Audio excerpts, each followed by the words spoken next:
हाँ तो दोस्तों, इस वीडियो के अंदर हम मैक्स एनर्जी सॉल्यूशन के आईपीओ के बारे में बात करेंगे और जानेंगे कि इस आईपीओ के अंदर आपको कितना लिस्टिंग गेन हो सकता है और आपको इस आईपीओ में अप्लाई करना चाहिए या नहीं। चलिए शुरू करते हैं। तो देखिए, सबसे पहले हम ये जानेंगे कि ये कंपनी क्या काम करती है। तो देखिए, ये जो कंपनी है जनरेटर और जो डीजल जनरेटर सेट्स होते हैं, तो उसके बिजनेस में ये कंपनी हमें काम करती हुई नजर आती है। ये कंपनी उसे बनाने का काम नहीं करती है, लेकिन उसके ट्रेडिंग में यानी कि सप्लायर से लेके फिर किसी और को वहाँ पे ये कस्टमर्स को प्रोवाइड करवाती है। अब बेसिकली जो इंस्टॉलेशन, जो टेस्टिंग और जो कमीशनिंग वाला पार्ट होता है, वो भी ये कंपनी हमें यहाँ पे करती हुई नजर आती है। उसके अलावा अगर हम देखेंगे तो ये कंपनी एंसिलरी प्रोडक्ट के बिजनेस में भी हमें ये कंपनी नजर आती है। वहां पर अगर हम देखेंगे जो कमर्शियल व्हीकल्स के जो स्पेयर पार्ट्स होते हैं, तो वो भी ये कंपनी हमें सेल करती हुई नजर आती है। तो देखिए, कंपनी ये क्या क्या प्रोडक्ट्स बाय करती है। तो देखिए, डीजल इंजन होते हैं, जो अल्टरनेटर्स होते हैं, और उसके अलावा जो अदर पार्ट्स होते हैं वो अपने सप्लायर से बाय करती है, फिर उसे असेंबल करके यहाँ पे ये कंपनी जनरेटर सेट सेल करने का ये कंपनी काम करती है। उसके अलावा अगर हम देखेंगे महाराष्ट्र के अंदर ये कंपनी जो कमर्शियल के ऑटो स्पेयर पार्ट की हमने बात की थी, तो वो ये कंपनी महाराष्ट्र के अंदर वो प्रोडक्ट अभी सेल करती हुई हमें नजर आती है।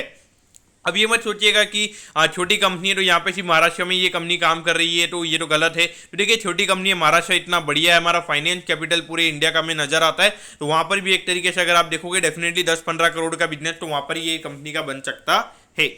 उसके अलावा अगर हम देखेंगे तो ये कंपनी जो जनरेटर सेट है वो यहाँ पे मिडल ईस्ट कंट्रीज हो, साउथ ईस्ट कंट्रीज हो, तो वहाँ पे भी ये कंपनी अपने प्रोडक्ट को एक्सपोर्ट करती है, तो ये काफ़ी अच्छी बात है। और अगर हम इनके असेंबलिंग फैसिलिटी की अगर हम बात करेंगे तो पुणे महाराष्ट्र के अंदर हमें इनकी असेंबलिंग फैसिलिटी नजर आती है।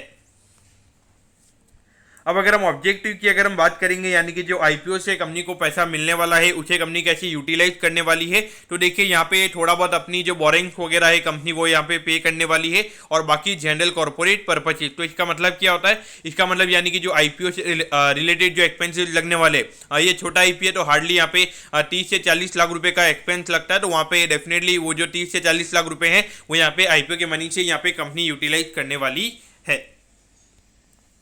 अब अगर हम फाइनेंशियल से पहले अगर हम यहाँ पे कंपनी के प्रमोटर्स की अगर हम बात करेंगे, तो देखिए मिस्टर सौरभ महेंद्र शॉ ये कंपनी के प्रमोटर्स हैं। अगर हम कंपनी के एसेट की अगर हम बात करेंगे तो देखिए 42 करोड़ के बाद में यहाँ पे 41 करोड़ की कंपनी के एसेट्स हो गए थे, और ये 35 करोड़ भी एसेट्स हमें होता हुआ नजर आया है। तो देखिए, डेफिनेटली देखा जाए तो लगातार एसेट के नंबर कम हो रहे हैं, तो ये थोड़ा नेगेटिव हमें यहाँ पे नजर आता है। अगर हम रेवेन्यू की अगर हम बात करेंगे तो 43 करोड़ के रेवेन्यू यहाँ पे कंपनी रिपोर्ट कर रही थी। 2021 में अगर हम देखेंगे 6 महीने के लॉकडाउन की वजह से यहाँ पे इश्यूज रहे हैं, तो वहाँ पे 20 करोड़ का रेवेन्यू हमें देखने को मिलता है। लेकिन पिछले साल मेरे ख्याल से सिर्फ 3 महीने हमें प्रॉब्लम थी, बाकी 9 महीने इकोनॉमी काफ़ी नॉर्मल हमें चलती हुई नजर आ रही थी, तो वहाँ पे लगभग 28 करोड़ का रेवेन्यू कंपनी ने रिपोर्ट किया, जो कि मेरे ख्याल से देखा जाए ये फाइनेंशियल कंपनी के इतने अच्छे हमें यहाँ पे नजर नहीं आते हैं, क्योंकि देखिए यहाँ पे 1.68 करोड़ के प्रॉफिट थे कंपनी के, और अभी ये नंबर हमें 51 लाख रुपीज पे नजर आता है, क्योंकि डेफिनेटली यहाँ पर अगर आप देखोगे तो 15 करोड़ से रेवेन्यू के नंबर हमें कम नजर आते हैं। अब देखिए, 16 तारीख को ये आईपीओ ओपन होने वाला है और 20 सितंबर को ये आईपीओ में क्लोज होता हुआ नजर आएगा। तो देखिए, ये जो डेट है इसी डेट पे 2 और एसएमई आईपीओ हमें ओपन होते हुए नजर आएंगे। एक है अन्नपूर्णा स्वादिष्ट और एक है वेरेनियम क्लाउड। तो उन दोनों से रिलेटेड हमने वीडियो बना रखी है, तो आप जाके देख सकते हो। तो यहाँ पे 20 रुपीज पर शेयर पे यहाँ पे कंपनी शेयर दे रही है, और 1,20,000 का हमें यहाँ पे अलॉटमेंट नजर आता है, क्योंकि 6,000 शेयर्स का यहाँ पे लॉट है। 4 करोड़ का हमें यहाँ पे इश्यू साइज नजर आता है, जिसमें से 2 करोड़ का रिटेल कोटा है और 2 करोड़ का हमें एचएनआई कोटा नजर आता है। तो देखिए, जहाँ पे 1,20,000 रुपए की एक एप्लीकेशन है, यानी कि हार्डली अगर 150 लोग अगर अप्लाई करेंगे तो पूरा रिटेल कोटा में पूरा सब्सक्राइब होता हुआ नजर आएगा। तो देखिए, रिटेल कैटेगरी के अंदर यहाँ पे आप सिर्फ एक लॉट के लिए अप्लाई कर सकते हो, क्योंकि यहाँ पे 1,20,000 रुपए लगेंगे, क्योंकि अगर आप 2 लॉट के लिए जाओगे तो वहाँ पे 2,40,000 रुपए हो जाएंगे, और वहाँ पे डेफिनेटली अगर आप देखोगे 2 लाख की मैक्सिमम लिमिट हमें एचएनआई कोटा में रिटेल कोटा के अंदर नजर आती है। अगर आपको 1 लॉट से ज़्यादा की एप्लीकेशन अगर आपको लगानी है तो आपको एचएनआई कोटा में एप्लीकेशन लगानी पड़ेगी। अब एट दी एंड अगर हम टाइम टेबल की अगर हम बात करेंगे, तो देखिए यहाँ पे 16 से 20 साल मैंने आपको बता दिया है। 23 सितंबर को आपको पता चल जाएगा कि आपको अलॉटमेंट मिला है या नहीं। 26 सितंबर को आपको रिफंड मिल जाएगा अगर आपको अलॉटमेंट नहीं मिलता है।